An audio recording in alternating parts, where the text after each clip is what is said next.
ဒီကြတော့ကန်ဆင်းမယ်ဆိုတော့ဥပစင်းကဟိုတုန်းကလူဆိုးဆိုတော့တကကြီးဘလို့ကယုံမယုံမှန်ပါကန်ဆင်းမယ်ဆိုတော့ကျင့်နေတာတော့အကုန်သိတယ်မှန်ပါကျင့်နေတာကတော့တကကြီးကျင့်နေတဲ့ဥစ္စာအယုပရိသာကြသွားတယ်မှန်ပါနောက်ကနေပြီးတော့ဘလူလေးလာတဲ့မှဲ့တွေကြိုက်လေဒီမှာသွေးတွေဆဲဆဲပိတ်ဖြူတွေသွေးယူတယ်မှန်ပါမလှုပ်ဘူးအဲ့ဒါတွေကဘယ်လှုပ်မလဲတကကြီးဒီမှာပီတိဒုက္ခဧကဂရတီးနေတာမှန်ပါအဲ့တော့ဥပစင်းဟာတကကြီးကစာတတ်လို့ဟောနေတဲ့တရားမျိုးတော့မဟုတ်ပါဘူးเนาะမှန်ပါခန္ဓာကတွေ့လာတဲ့တရားဟာ21လအယူကြီးကြီးအေးခါလူသိရင်သိမသိတရားရဆိုတဲ့ကျင့်ညာအထုတ်ပြီးတော့လာတဲ့တရားလက်ဦးတော့ကသူများဖို့မပါပါဘူးမှန်ပါသူများဖို့ပေးဖို့လည်းမလုပ်ခဲ့ပါဘူးမှန်ပါကိုယ့်ဟာကိုယ်တန်ဝေကတွေဖြစ်ပြီးတော့ကျင့်ညာအထုတ်လာတဲ့တရားသူများပေးဖို့တော့သေတာဝေးရောတော်တယ်လားဆို6ရက်ကနေပြီးကျင့်မှန်ပါတော်တယ်လားဆို6ရက်ကနေပြီးတော့9ရက်မှာအသိတစ်မျိုးပြောင်းသွားတယ်မှန်ပါ9ရက်မှာအသိတစ်မျိုးပြောင်းသွားတယ်အတိတ်ကသိတယ်အသိမျိုးမဟုတ်ဘူးမှန်ပါ9ရက်မှာအသိတစ်မျိုးပြောင်းသွားတယ်မှန်ပါအမြင်တစ်မျိုးပြောင်းသွားတယ်မှန်ပါအမြင်တစ်မျိုးအသိတစ်မျိုးပြောင်းတယ်မှန်ပါနော်တလနဲ့အဲ့ဒီ9ရက်ကနေပြီးတလနဲ့3ရက်ကျတော့အမြင်တစ်မျိုးအသိတစ်မျိုးပြောင်းပြန်မှန်ပါဗျာနော်အဲ့ဒီတော့တစောင်းတော်တယ်လားစုပ်တော်တယ်လားစ6ရက်ကနေပြီးတော့တော်တယ်သတင်းကျော်တစောင်းမုံနတ်တော်ပြာသောတဘိုးရဲတပေါင်းလာပြီကျော်4ရက်ကျတော့အသိတစ်မျိုးပြောင်းသွားပြန်မှန်ပါဗျာအဲ့ဒီအသိတစ်မျိုးပြောင်းသွားတော့မှအဲ့တော့ပိတ်ဖြူလဲမှန်ပါကာမကိလေသာအဲ့တော့မှအပြင်အာရကနာ6ပါးပြုတ်ကြတော့အသိမြင်တဲ့ဒိဋ္ဌရံတရားမြင်မမြင်တော့မှန်ပါဗျာမမြင်တော့မှကာမကိလေသာပယ်လိုက်အော်ငါမြင်စရာလည်းမရှိသိစရာမရှိအဲ့ဒီမှာနင်းကျင်နေတာပဲပိတ်ဖြူလဲလိုက်ပိတ်ဖြူလဲလိုက်တဲ့အချိန်ကဒီတပေါင်းလာကနေပြီးတော့ရှေ့တပေါင်းကူတော့မယ်တကကြီးပိတ်ဖြူလေးနဲ့ကျင့်တာ20နဲ့တလားပိတ်ဖြူလေးနဲ့ကျင့်နေလိုက်တဲ့ဥစ္စာနေလားငါလားကျင့်တာအဲ့တော့စိတ်တီတော့ပြောင်းကုန်ပြီပြောင်းကုန်တော့အဲ့တော့တကကြီးနေကြီး2ချက်ထိုးလောက်ကြတဲ့အချိန်ခါကျတော့ပုဂ္ဂိုလ်တူလာမှန်ပါပဲပုဂ္ဂိုလ်တူလာပြီအရှင်ဘုရားတဲ့အချိန်ကြပါပြီပြတယ်သာသနာဤအချိန်ကြပါပြီပြအာမပညာတွေလာရှုပ်နေပြန်ပြီငါမသင်္ကမဟုတ်ခြင်းတွေပဲငါလာပြောတယ်ပုဂ္ဂိုလ်တူမှန်ပါပဲပုဂ္ဂိုလ်တူလာပြောတယ်ပယ်လိုက်ပညာပဲငါဒါအလိုမလိုတော့ငါသင်္ကမဟုတ်ခြင်းတွေမှန်ပါပယ်လိုက်နောက်တစ်ခါအရက်20လောက်ကြတော့တစ်ခါတချိထပ်လာတယ်မှန်ပါပုဂ္ဂိုလ်တူလာပြန်အရှင်ဘုရားသာသနာအချိန်ကြနေပါပြီဖျားတယ်နောက်ပိတ်ဆုံးသာသနာအချိန်ကြနေပါပြီဖျားတယ်အရှင်ဘုရားသင်္ကန်းဝတ်တော်မူပါဖျားမှန်ပါအဲ့လိုပယ်လိုက်ပညာပဲကွာမလာနဲ့ငါမိုးချင်သေးဘူးပယ်လိုက်တာနောက်အဲ့ဒီကနေပြီးတော့နောက်တလလောက်ကြာတဲ့အချိန်ခါကျတော့ပုဂ္ဂိုလ်တူလာပြန်မှန်ပါပုဂ္ဂိုလ်တူလာပြန်တော့အဲ့ကြတော့အကြီးဆုံးပုဂ္ဂိုလ်လာမှန်ပါဗျာနော်အကြီးဆုံးပုဂ္ဂိုလ်လာတဲ့အချိန်ခါကျတော့အဲ့တော့မှအရှင်ဘုရားသင်္ကန်းဝတ်ဖို့အချိန်ကြာနေပါပြီဘုရားမှန်ပါအချိန်ကြာလာပြီဆိုတော့ဥစ္စာစကားမပြောတော့ဆင်းရင်မှန်ပါပဲငါလည်းကာမကိလေသာပယ်ပြီငါအပြင်လည်းငါမြင်စရာမရှိဘူးအပြင်အာရဏ6ပါးဟာဖြင့်အသိရဲ့အမှန်ရဲ့အနရဲ့ရတာရဲ့အတွေ့ဓမ္မရဲ့အပြင်အာရဏ6ပါးလည်းငါကဏကြည်နေပြီဒိဋ္ဌရံတရားနမိတ်ကင်းနေပြီမှန်ပါငါမမြင်စရာမရှိဘူးညှို့စရာလည်းမရှိဘူးခံစားစရာလည်းမရှိဘူးအပြင်အာရဏ6ပါးမှန်ပါမရှိတော့ဘူးဟိုကလာလျှောက်ပုဂ္ဂိုလ်တယောက်ကလာလျှောက်လိုက်တဲ့အချိန်ခါကျတော့အဲ့ကြတော့မှဥပဇင်စကားမပြောဘူးအဲ့ဒီမှာစိတ်ကလေးနေလိုက်မှန်ပါတလားလောက်ကြိုတင်ပြီးတော့အဲ့ဒီပုဂ္ဂိုလ်ကလာလျှောက်တဲ့အချိန်ခါကျတော့အဲ့တော့မှညီလုတ်တဲ့ပုဂ္ဂိုလ်နဲ့မိခင်လုတ်တဲ့ပုဂ္ဂိုလ်ညီကိုမောင်နှမတွေမှန်ပါအချိန်ကြပါပြီမဲတော်အချိန်ကြပါပြီကျုပ်ကာဆင်းဖို့အချိန်ကြပြီအဲ့တော့ကာဆင်းဖို့လောက်ကြပြီတော့ညီကိုတိုင်တယ်ညီမှန်ပါဟဲ့ငါညီငါအချိန်ကြလာပြီကွာငါဒီဟာနဲ့ငါမနေနိုင်တော့ဒီပိတ်ဖြူလေးနဲ့ငါမနေနိုင်တော့အဲ့ဒီတော့မင်းတို့ကြားပြီတော့ဆိုတော့အဲ့တော့ဥပဇင်းကိုဟိုအတိတ်ကလာတုန်းကယောဂီမော်ဖီကဥစုရကြီးကနေပြီးတော့ဥပဇင်းရဲ့တကာကြီးပေါ့လေမှန်ပါ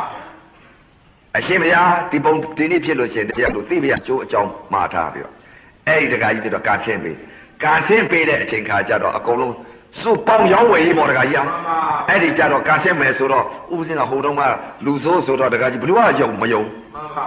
ကန်ဆင်းမယ်ဆိုတော့ကျင့်နေတာတော့အကုန်သိတယ်မှန်ပါကျင့်နေတာကတော့တခါကြီးကျင့်နေတဲ့ဥစ္စာအယုပရိသာကြသွားတယ်မှန်ပါနောက်ကနေပြီးတော့ဘလူလေးလာတဲ့မှဲ့တွေကြိုက်လေဒီမှာသွေးတွေဆဲဆဲပိတ်ဖြူတွေသွေးယူတယ်မှန်ပါမလှုပ်ဘူးအဲ့ဒါတွေကဘယ်လှုပ်မလဲတခါကြီးဒီမှာပီတိဒုက္ခဧကဂရတီးနေတာမှန်ပါနော် အဲ့ဒီလိုတင်းနေတော့သူများကဒီကောင်းတော့သေတော့မှာပဲအပေါင်းသိနေတော့ဒီကောင်းတော့သေတော့မှာပဲဆိုအခုများပုဂ္ဂိုလ်တွေဒီလိုများကျင့်လို့ရှိရင်တော့ချက်ချင်းရကြမှာပဲထင်တယ်မှန်ပါဗျာနော်ချက်ချင်းရမယ်တကယ်ကြီးရှင်ကိုက်ကလေးတော့မခတ်နိုင်ရှင်ကိုက်ကလေးရရင်ဥပဇင်ကျောင်းကယောဂီတွေဘယ်လိုဖြစ်လဲဆိုတော့ပွဲစစ်ကလေးတက်လာတော့မခတ်နိုင်ဘူးမှန်ပါဘာကြောင့်လဲဥပဇင်ကတော့ဒီမှာကြည်နေတယ်ဘယ်လိုကြည်နေလဲအခုပုဂ္ဂိုလ်တွေဒီမှာတရားထိုင်နေ